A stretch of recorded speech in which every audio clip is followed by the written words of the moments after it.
going to be at Monte Artesa. It's going to be a big Christmas dinner. And the turkey hen, reading all the good stuff. It's $30 per person.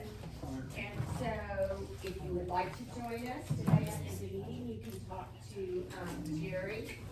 And let's see. I have one other thing. I don't know how many of you know that we are under the umbrella of the Lake Hills Library. And so we're part of that organization. And they've been very, very helpful to us. And right now, if you want to help the library out, we have a fun way of doing it as a fundraiser, and it will be on December 8th, and it's from 9 to 5. It'll be set up here in the community room.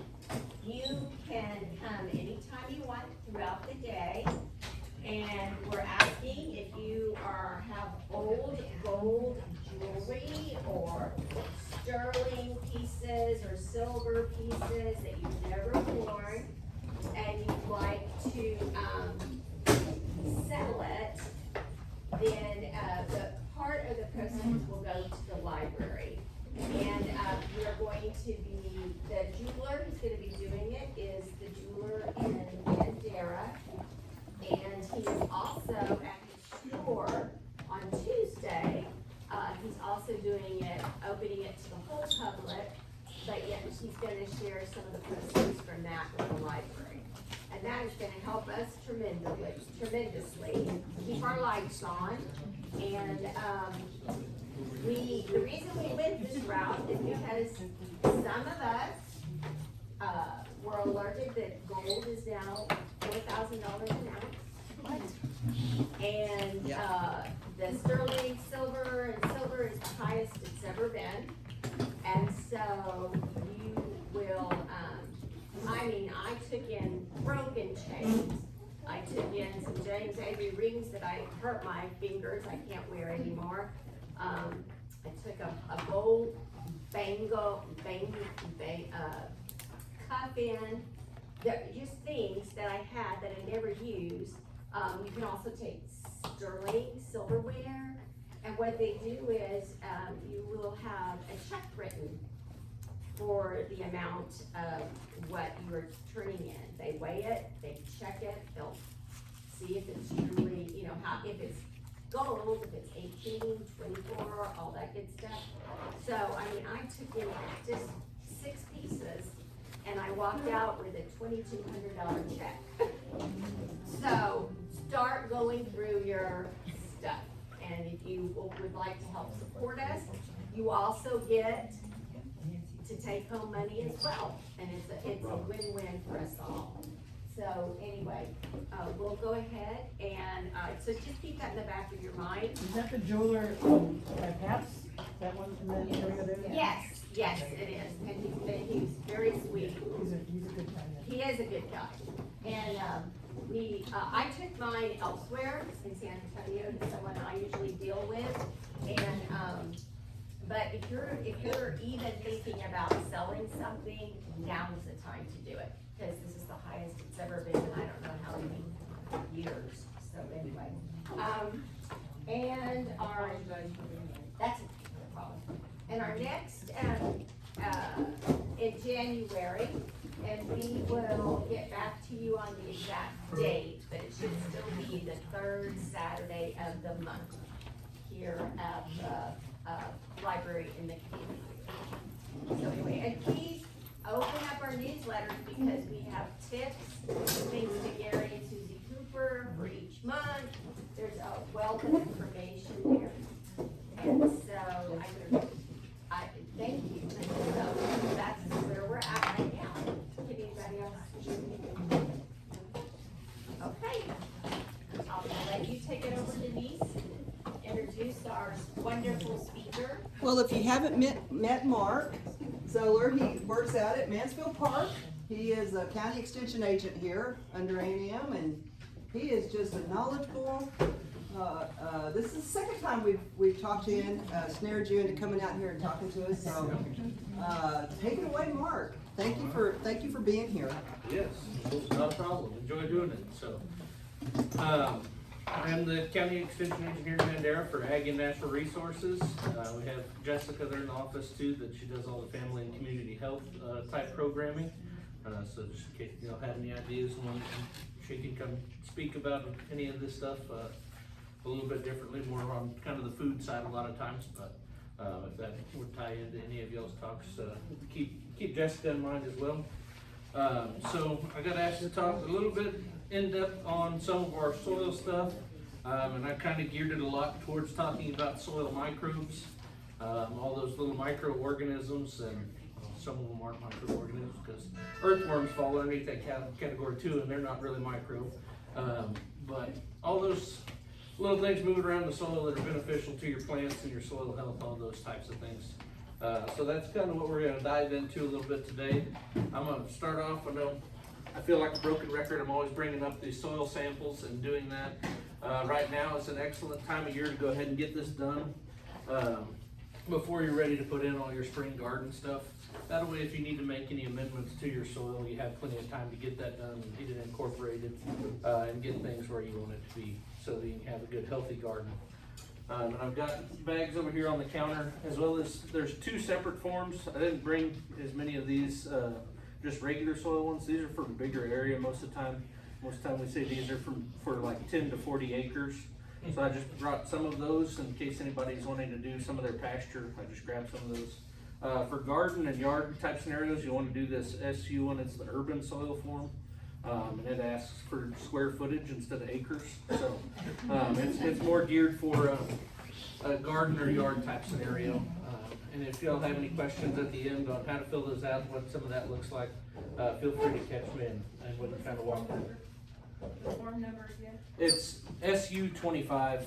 They update them, but it's just, if it has this SU up there in the corner, then that's the urban one. The regular soil one just has an S. So then you put dirt in that bag and Yeah, so a little bit on what I recommend is getting a clean, like 5-gallon bucket and a spade or a sharpshooter shovel, something like that, and dig down, get a scoop, go down 6-8 inches if you can. Which if you're in your garden, hopefully you can get that 6-8 inches. Otherwise you might have other issues going on. Get that 6-8 inches and do that, and if you're doing raised beds, grab a little bit out of each bed. That way you can you don't have to send in a sample for each individual bed. If you have some that you put soil, you got soil from here and put it in those beds, and then you got soil from a different place and put it in those, then you might want to break those off into 2 different samples, because they're probably going to come back a little different. But if all your soil came from the same place, it's generally the same. Just get a little bit from each one, and that way you kind of have a general of everything. You can break it up, you can do each bed if you want to. The routine analysis, which covers most everything that you'll need to have healthy soil, is $12 a sample. So it's not overly expensive. If you wanted to break it out into each one, you can. But generally, I say you can get by kind of getting but take that 5-gallon bucket, grab a representation, put it in that bucket, mix it up, and then fill your bag from there. That way you get all of it in that sample. We drop it off at the office and then you guys do what? No, so you're actually gonna mail this to College Station to the soil testing lab, and then they'll email you back a report. And it'll come broken down with all the nutrients and it'll be kind of a graph type thing, and it'll go from low to excess on all those, and there's a dashed line in the middle that's the critical level, which is kind of the target on most of those. And if I could add something, I recommend when you get your report, unless you understand Greek, call Mark and set up an appointment to go over the report with him, because he will break it down, everything for you, because that's what we did. And so even if you don't have time to come into the office, forward that email to me and we can talk over it on the phone too. If you don't have time to make it up there, it won't take too long to go over it, but we can do it that way too if that works. Anything else on soil sample stuff? Okay, so we'll jump into this a little bit. So talking about soil microbes, I've got some handouts over there. Some of it ties directly to this presentation. The only one that doesn't is this biochar one. I don't know if anybody's using any biochar on any of their stuff. Is anybody in the room using any? What is it? It's basically charcoal, but kind of geared towards using as a soil amendment. Would, like our wood ash from the wood pit be considered biochar? No, because it's made kind of similar to charcoal in that it's being burned in a low or no oxygen environment.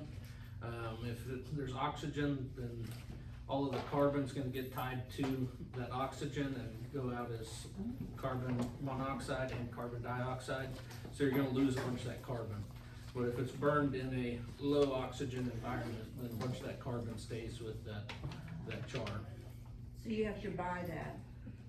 You can buy it, you can make it, you just have to make a way. I've seen lots of videos on people, they'll take a 55-gallon drum, and they'll fill it with chunks of wood and kind of burn it down that way to where it's mainly sealed off. It gives just enough oxygen to kind of burn a little bit, but, there's some videos out there on how to do that. If you want to make your own, but you can buy it, and it's not too overly expensive. That's the only one that don't have a whole lot tied to on here, so I just wanted to bring that up, and I thought it was pretty good. I've read through it a couple times, thought there's a lot of neat information in it. Well, we'll dive into this, and feel free to stop me with questions anytime. I like to have more of a discussion and less of just a lecture, so stop me at any point. So what are soil microbes? Is everybody somewhat familiar? Ever thought about microbes? Any of those things in soil? Okay. Garden, they're very, very good. So they're tiny microscopic organisms. Microbes that live in the soil include bacteria, protozoa, and nematodes. If you were to look at them underneath the microscope, they're all very different shape-wise. So, not that everybody has a microscope to look at them. Generally speaking, if we are doing the right management practices, everybody should have plenty of microbes in their soil. And just a tablespoon of soil it's incredible how many microbes are in just a small amount of soil. They're there. We gotta do a few management practices to keep them healthy and keep them doing what they need to be doing, but, and there's You're many. gonna go over some of those practices? Yes, yeah, we're gonna cover some of those as we go a little bit. And so, pretty much covered all that one. And they're broken up in some different categories, like your decomposers. We mentioned earthworms earlier. Consume dead plants and animals and recyclable nutrients back in the soil. Kind of some basic stuff there, but fungi, worms, bacteria, nematodes, and protozoa. So some of those categories we talked about, within the same category, we have beneficial ones and we have non-beneficial ones. So, now they're on the microscope, unless you're really into it and can identify all the different kinds, it becomes a little difficult on the microscope on being able to tell. If you're looking at two fungus, they're gonna look fairly similar, but one could be a beneficial one and one could be non-beneficial. So, it might be best to have somebody a little more.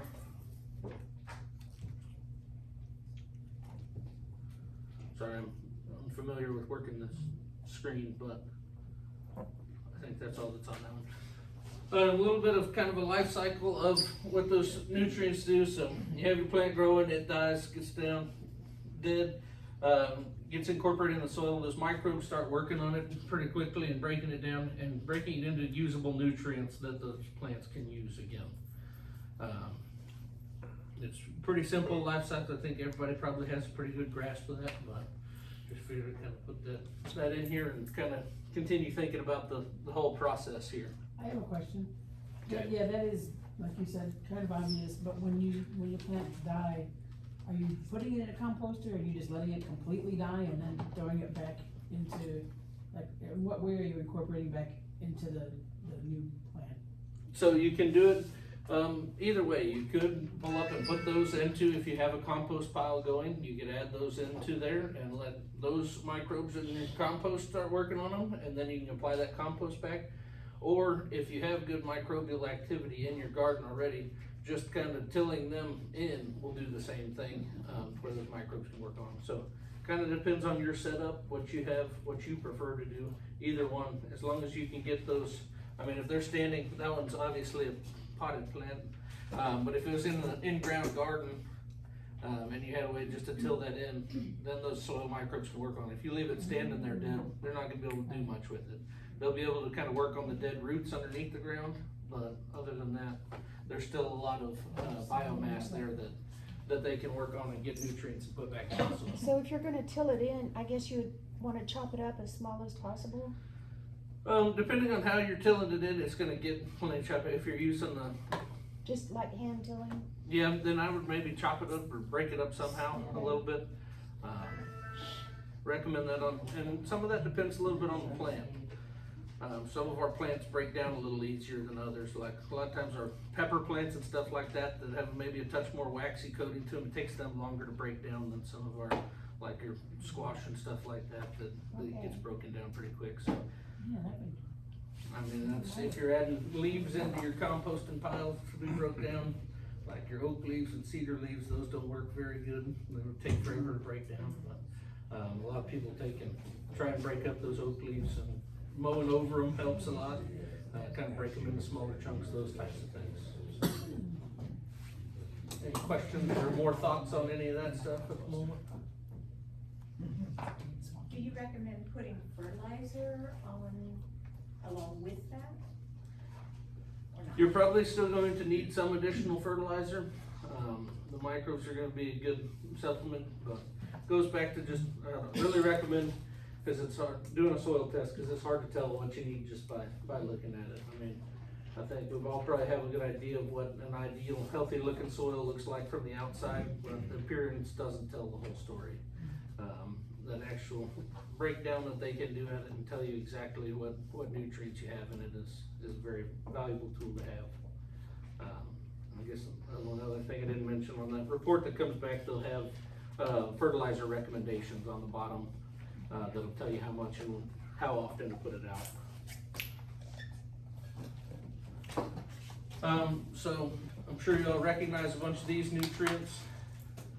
I hope so. These are, especially these first three, get a lot of notice. They're excuse me. Very important. They're what is mainly contained in a bunch of our fertilizers that you get there at the store: the nitrogen, phosphorus, and potassium. But those microbes, as they work, they're going to be putting each and every one of these, depending on what they have available, they're going to be making these to where those roots can put those up into the plant. Any questions there? Yeah, what do those numbers mean? The 14.00? Those are just their numbers on the periodic table, I believe. Oh, I think those are just, yeah. okay. Are the down here? Yeah. Yeah, those are, it's been too long since I took a chemistry class, but, those are tied to something like I said, protons, neutrons. Okay. Those, something along those lines. Okay. That number's just what they are, what number they are on the On the periodic. periodic table. Oh, I thought they were numbers like how many soil should have, how much they should have in them. No, they're tied to something different scientific wise than we're probably after. They're probably ties in at a much deeper level though. Okay. But these are the main things. Believe, I mean, with the exception of oxygen, it's not necessarily going to come back. The top row should all come back on your soil sample on the routine analysis. And Mark, Yes. do you have a suggestion? We were told by a person that tested our water that ours was triple the amount of chlorine that needed to be. We're basically drinking chlorine, pool water. Mm-hmm. Do you have a suggestion? Cause our garden didn't do well at all that year and it hadn't kicked back. What we can do, we did put some chlorine filters, like use on the travel trailers on the water, but, do you suggest an amendment to put in here that, cause everything's dead, microbes, everything's dead. Yeah, Everything's dead. the chlorine wouldn't Yeah, it- do very good for them. Right, right. Do you have a suggestion? The chlorine filters would definitely help. I don't know, do y'all have, is there any sort of storage tank? Do y'all have a storage tank that comes off of? Do you have anything, so kind of thinking on a different brainwave, do y'all do any rainfall capture? We do. Okay, But I'm But- saying what the damage that was done, cause Yeah. we're taking care of the new water that's coming in, if it's still Okay. high chlorine and stuff. But the damage done, it just hasn't kicked back. Do you have a suggestion on when? I would say, either getting some compost and adding it back in on top, to get some of those microbes back and get them, back rolling, would be a big part of it. And as long, I don't know how much residual activity there would be from the chlorine, and I don't And how know. long it damages? Yeah, how much residual? Yeah. May I offer a hint? Yep, that's where I Yeah, figured you were raising your hand, so. Yeah, Medina has a product called Has to Grow, and it has microbes and everything that feeds the soil, not so much the plant. Yeah, Yeah. and, there are some other ones too that John Drumroll, the natural gardener in Austin, he started this whole thing, and he's got some, they don't have the ladybug line anymore, but just look under that sort of thing. I think Medina has a pretty good product that will, get it going faster. And I think another thought on if there is still some residual chlorine that's gonna inhibit those microbes from being able to establish back in the soil. I'll have to ask one of our, more scientist type people, but I mean, we have chlorine stabilizing like powder. I mean, we use it on our water sample stuff so that you can take a water sample, and the chlorine doesn't affect the sample while it's getting sent to the lab. So I don't know if you couldn't use something like that, if there was some chlorine still working in the soil, if you could incorporate some of that to stabilize that chlorine. That's where my mind kind of goes on that, cause I don't know. I mean, I would think chlorine wouldn't last too terribly long being exposed to sunlight. Yeah, so it's just rebuilding the soil, Yeah. I guess. but I wouldn't think, I don't know what like the half-life of chlorine would be. Maybe Gwen's worms or something. Worms are good. I literally have a question about that, I'm glad you brought up worms. So when you're doing worms, I've had the idea of either doing a worm box, or do you just put them directly into your garden? Do they, I think you can do it either way, it just depends on, I mean, if you're in a worm box, you can kind of control their environment and keep it ideal for them.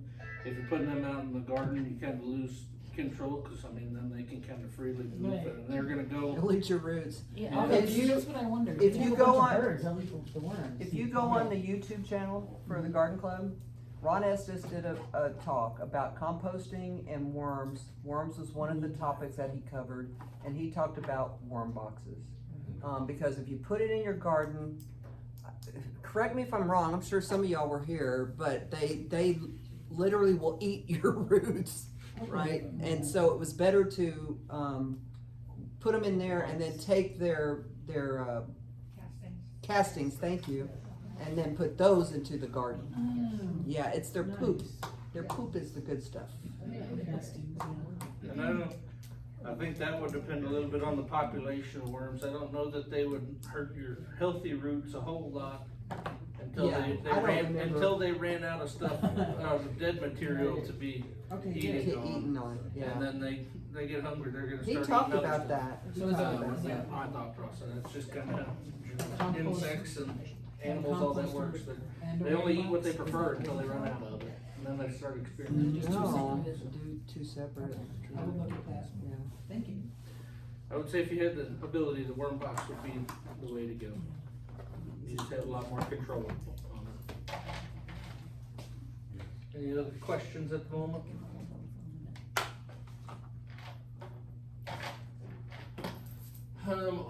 What does organic mean? This is focused more towards organic compounds and organic matter.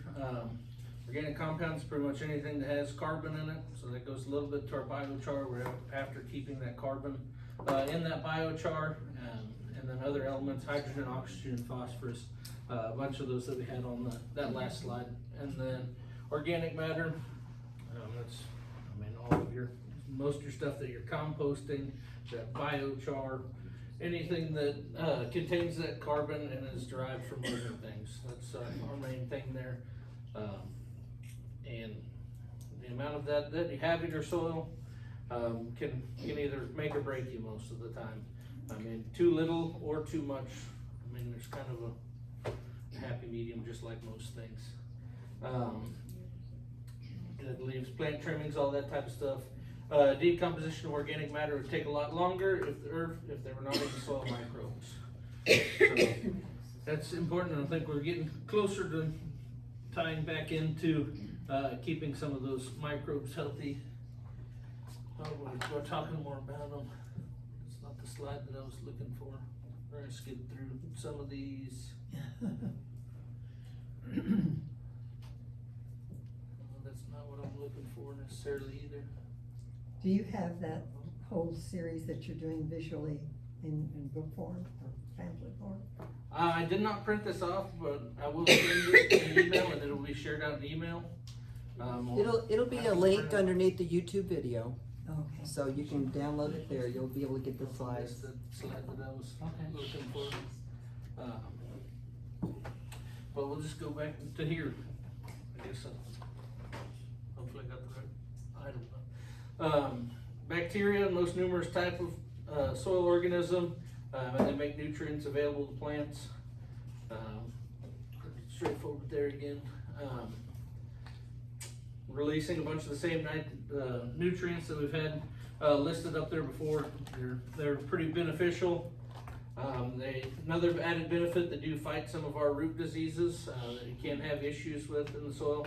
Once again, there's tons of different bacteria. They're not all going to do everything, but some of them that are out there, and once again, I'm not good enough at looking at them in a microscope, and I can tell you exactly what each bacteria that I could tell you probably which one was a bacteria, but I don't know that I can get you much further than that looking through a microscope. I just haven't looked at enough of them. Transform nitrogen gas in the air and form plants can use, and then back into gas.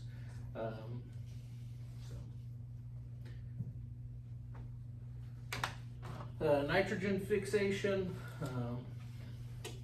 kind of another little nitrogen cycle chart there.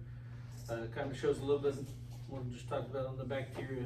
Takes the free nitrogen in the air, fixates it to a form that can be used by the plants in the ground. Works.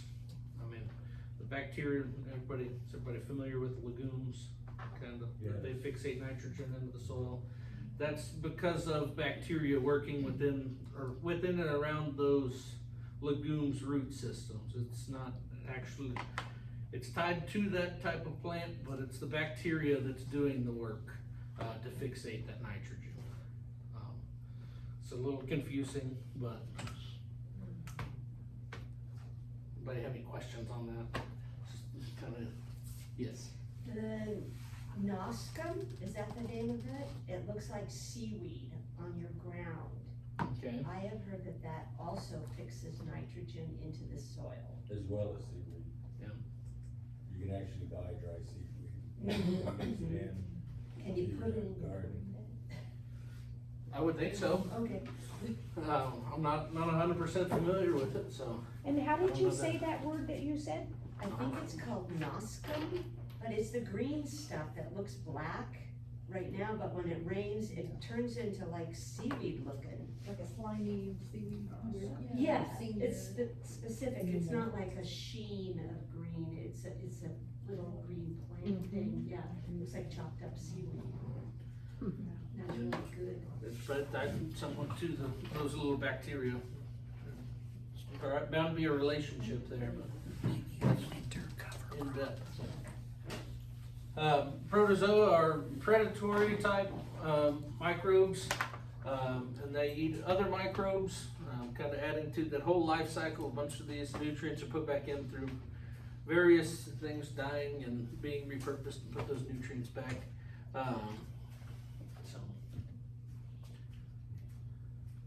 Nematodes, few species are harmful, so like I mentioned earlier, we've got good ones and bad ones that look very similar. Harmless nematodes eat decaying plants, soil microbes, kind of doing the same thing that the rest of them are doing, putting those nutrients back into the soil. Fungi release nutrients from the soil as minerals, produce plant hormones, help trap nematodes that are harmful to plants. Mycorrhizae live on or in plant roots. Bunch in depth on fungus.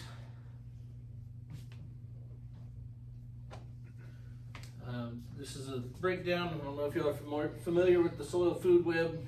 It's another diagram that shows kind of how all the things relate to each other and what they're doing. I don't know if you want more of a breakdown on that.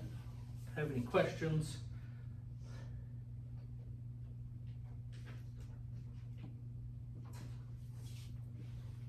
You just kind of follow the arrows on it. You kind of see how they're tied together and what things kind of are working together to achieve what we want to do.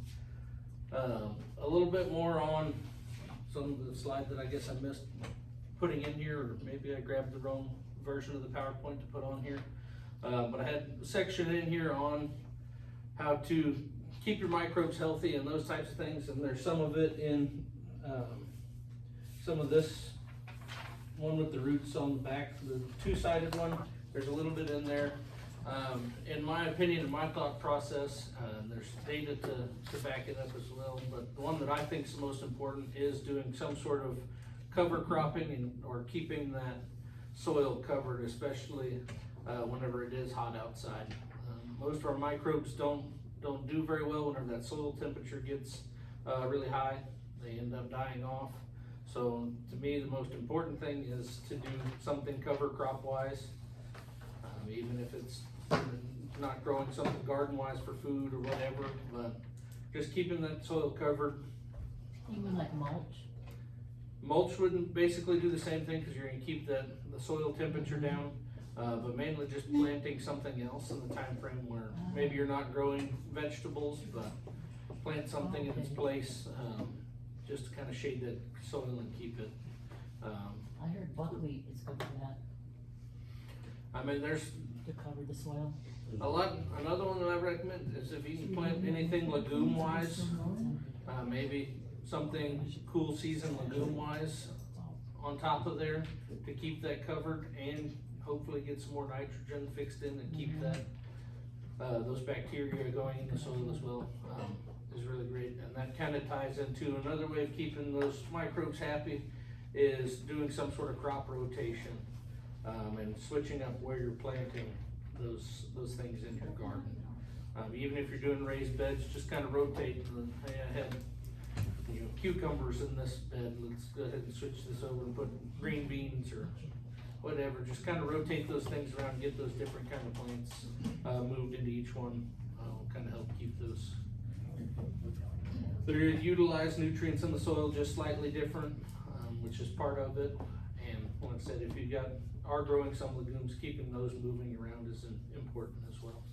How does water affect them? Too much, too little? I mean, you can have too much and too little the water's gonna help regulate the temperature in the soil a little bit as well. Because it takes a lot more energy to heat up a moist soil compared to a dry soil, and there's a little bit tied to the texture of that soil as well. Your soil with a little more sand in it's gonna dry out and get a little higher temperature faster than maybe there's some with a little bit more clay to it. So yes, the water, I don't know that, obviously if you flood your soil and it's completely saturated, you're probably not gonna be growing much either, but it's not great for the microbes either. You're gonna have that just good moist soil. Dry out, you're gonna get too hot and probably for the microbes and Okay, too wet. so just moist. Yep. Okay, thank you. Kind of the same goal that you're going with in your plants. Okay, They all work in the same environment, so if you keep it ideal for one, it's probably just right for the other one as well. okay. So my boxes recently, I would say mid-September, they just kind of started taking a dive. So I allowed that to happen. Now I know I can use the bed, break it up and do that. But it seems it's so unhealthy right now. And also the squirrels decided that they were gonna just bury every nut in both my pecan trees, in all of my beds. So I don't even know what to do about that, because I don't know what to do about squirrels running through. They'll break down eventually. It's gonna take a little and now while. they tore them all up and found them, and so, yeah. They're aerating the soil. Yeah. Yeah. But it's been pretty dried out. Can I revive that? Or do I Yes. need to bring? And I would recommend starting with the soil sample see what you have exactly, and then start working from there. You're probably gonna wanna add some sort of good compost into it to start some of that process, and then maybe some additional fertilizer to go with it. And any, advice on those squirrels? 22. Golly. Well, Alyssa used to take care of it, now that I think about it, not anymore, yeah. So Mark, you had, I'm sorry, oh, go ahead. Yeah, go here first. One of your practices for soil health, reduce tillage. Can you talk about that? Okay, so that ties in a little bit to some of the cover cropping, and it's kind of a little different thought process. Traditional farming, I guess, it's till every time a weed pops up. Well, then you have nothing covering the soil, and your microbes are not gonna be doing well. Also, you're breaking up all of these plants.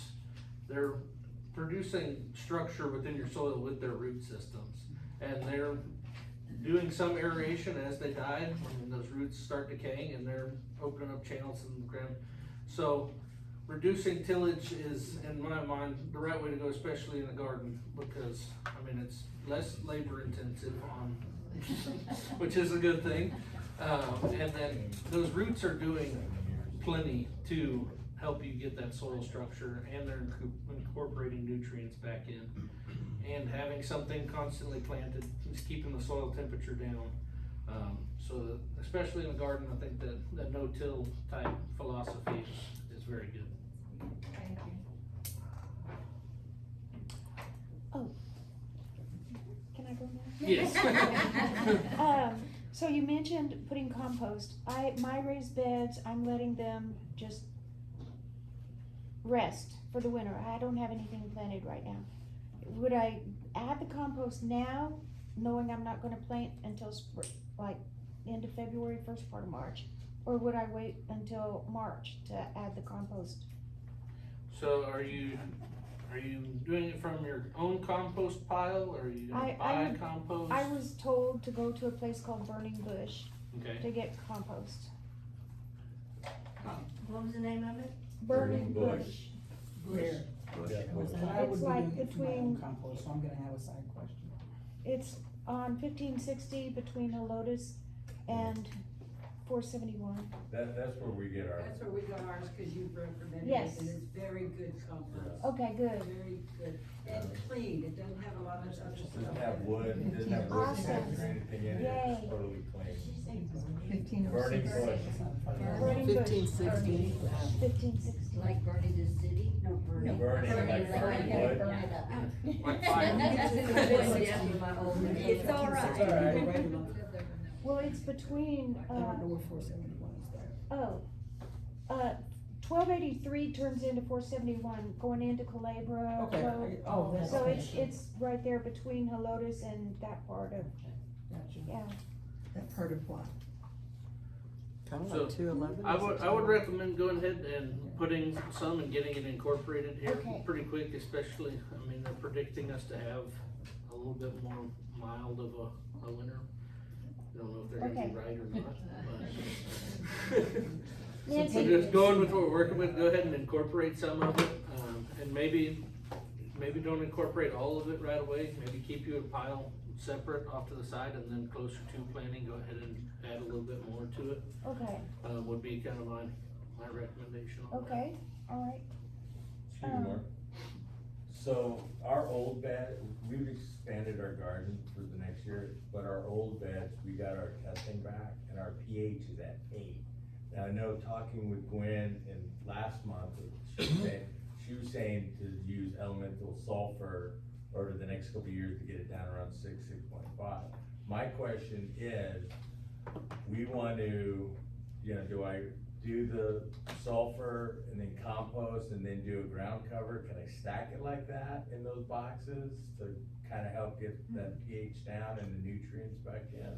Yes, you'll wanna kinda incorporate that sulfur at multiple levels to kinda get it to do the most that it can do. Okay. And then another thing, another one that can kinda help is if you do that iron chelate, it will kinda help lower the pH slightly as well.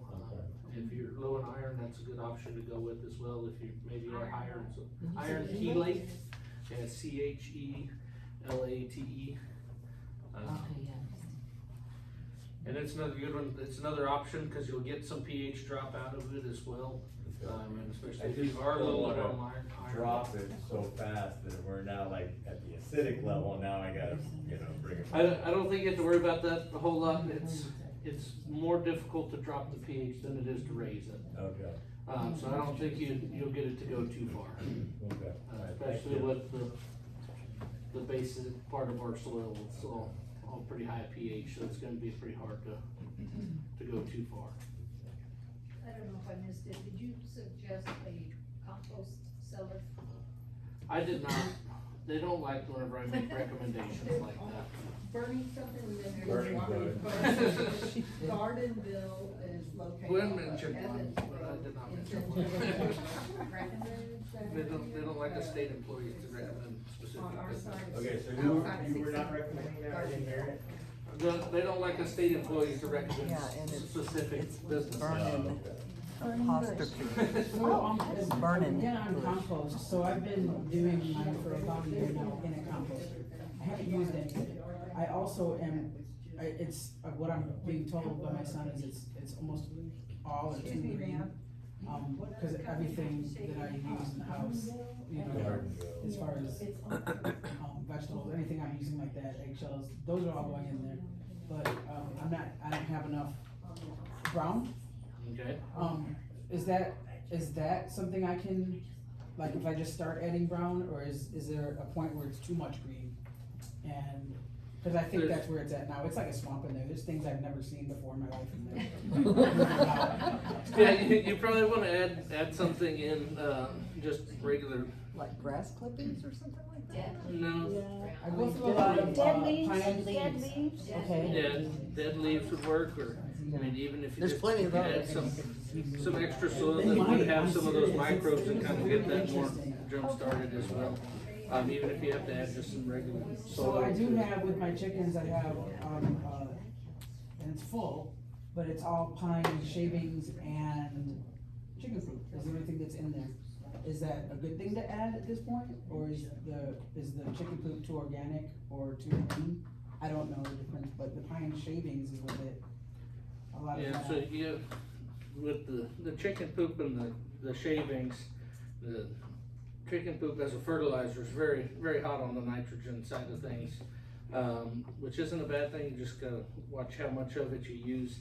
And then the shavings are they'll take a little while to break down, they will break down into compost, but they seem to take a little while to break down. Okay, so dead leaves would be the best, And that's depending on what kind of leaves, like if you had a pile of oak leaves, they take mostly oak. they take a long time to break down just cause they've got kind of that waxy.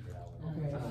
If you can chop them somehow, whether you have like a wood chipper to run them through, or just pile a lawnmower and then re-rake them up, just something to kind of get some of that mechanical breakdown to start with. Or a weed eater. Yeah. Put them in a bucket and use your weed eater in Oh, the there you bucket. go. Any way you can make them into a little bit smaller pieces seems to help cut that Yeah, time cause down. it's, yeah. Cause those It's oak leaves interesting. take forever. So, we're not making a recommendation, of course, but it's burningbushsa.com. If you wanna look at their website. Y'all can recommend it. Yes. We're not recommending it either, I'm just saying, If you- it if you shows wanna the do it. address of them and everything. It's exactly what you said. Okay. Alright. Any other questions at the moment? I think I kind of rambled through most of the stuff I We were had. talking about nematodes earlier. I heard years ago that not to have rabbits or use rabbit manure because you'll get nematodes that are bad for your garden. You know anything about that?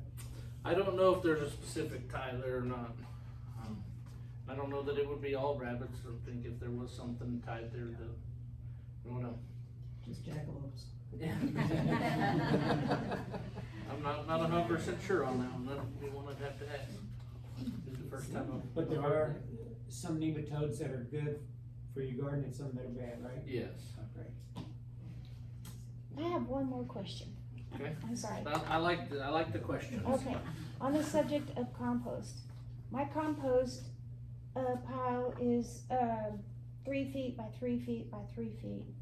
And I have hundreds of little bugs, little bitty bugs about this big. They just appear out of nowhere. What are those? It's like, ask a really hard question.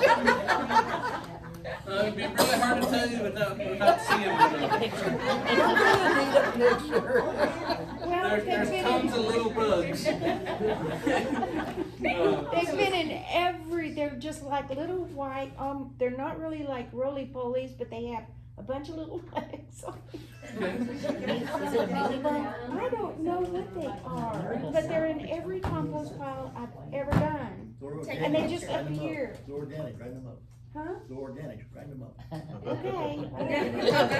They got carbon. If you put some of them in some alcohol and bring them to me, or Oh, if you okay. can get a really zoomed in enough picture, I can probably Okay. get an Are identification they for you. flying or they just crawl? No, they just crawl all Okay, so over. they're not flying. Does Let it me- look They're like they dead. have, They like, don't fly. fur on their back? I'm sorry? Does it look like they have like hairs on their back? Almost like a little furry on the back? No, Okay. no, I don't remember seeing any. If you can get a good picture of them, remember that training we went to this week on iNaturalist app? Yes. It does bugs. Okay. It does bugs, birds, plants. It'll even do sounds. The newer version of the app, if you can get it, I Okay. never have been able to figure it out, but What is it? it's called iNaturalist. It's all the Texas master naturalists across the world, literally across the world. And you can take a picture of something, you can post it under your profile, and somebody will come in there and tell you what it is. You make a first guess, and then they come in and say, "Yeah, you It's got this that right." here. Yeah, it's pretty neat. Okay. Another good one that I use app-wise, the plant one's called Picture This. Then they have a picture insect, and they actually have a picture, I Yeah, don't remember if it's mushroom or they fungus. cost money. I like the You can iNaturalist. use them without. Really? There's a little button up in the top right corner, wherever it says $40 a year, whatever, just hit cancel up in the top and you can use it. The only thing it doesn't do is it doesn't save your past pictures. Oh, But right at the moment, you can get an identifier. oh, And then you can always screenshot Picture it. this. You can picture this, so there's picture this, picture insect, and then there's picture mushroom or picture fungus. There's your recommendations. No, it's not a recommendation, it's another option. It is what I use though, most of the time.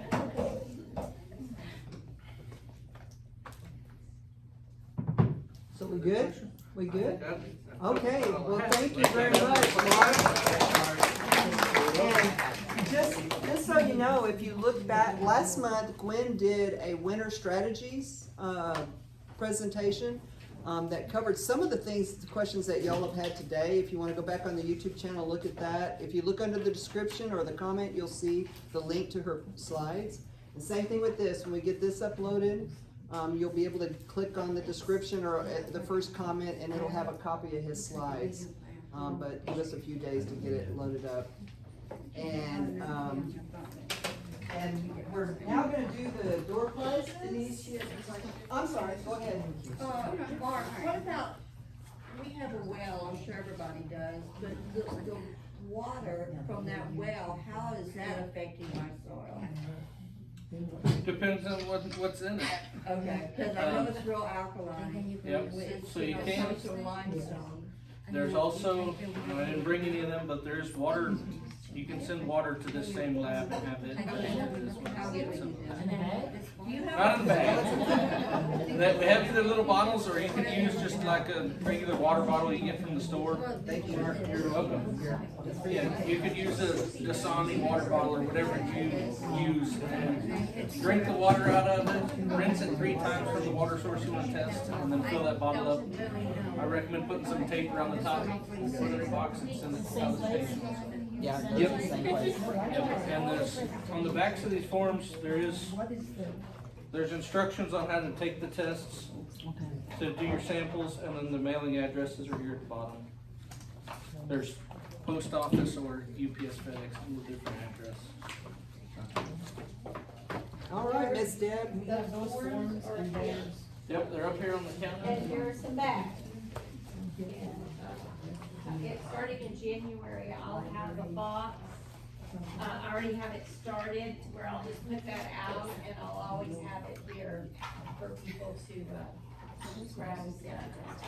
I have some of the water, so. I was gonna say, I took your apple water test a while, are you gonna get some more or?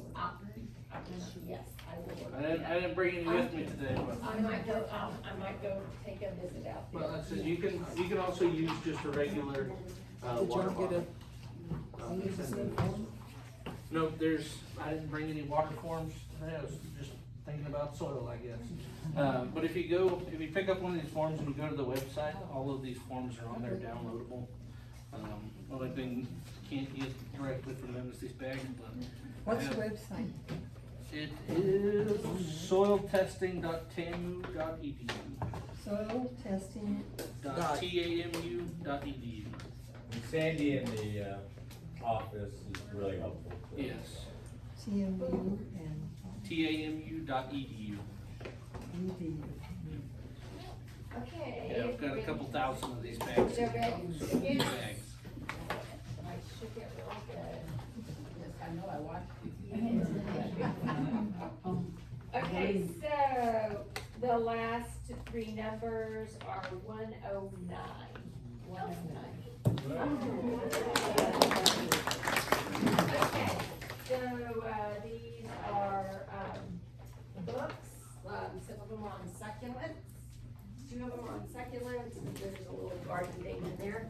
And one of the books is, thanks to Denise, is the new 2026 Farmer's Almanac. And a no garden. No. Oh, there's also a hydroponic book in that. Oh, cool. I put it together. All right. Okay, the next one is 114. Oh, that's you. Yay! Which is a win back, so All right. so, I don't know. Bless. I don't know what you got, which one you got. And say. And then, this one is, 117. 117. There we go. You what?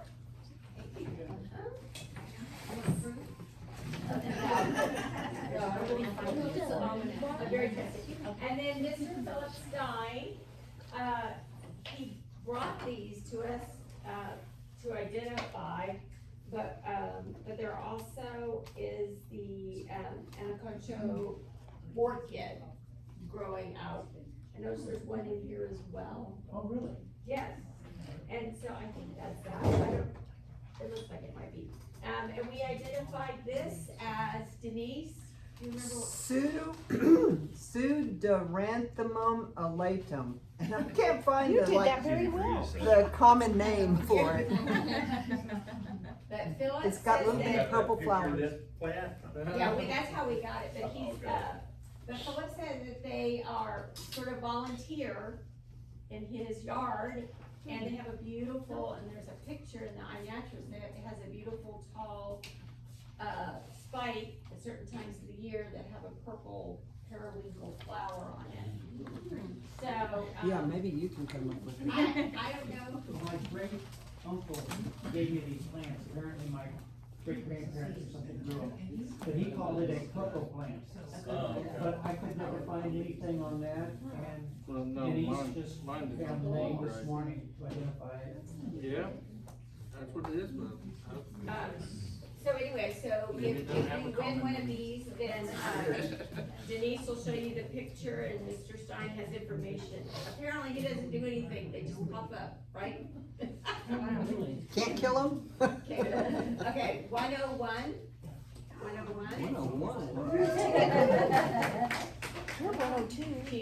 Nancy will definitely experiment. Okay, and then the last one, again, here,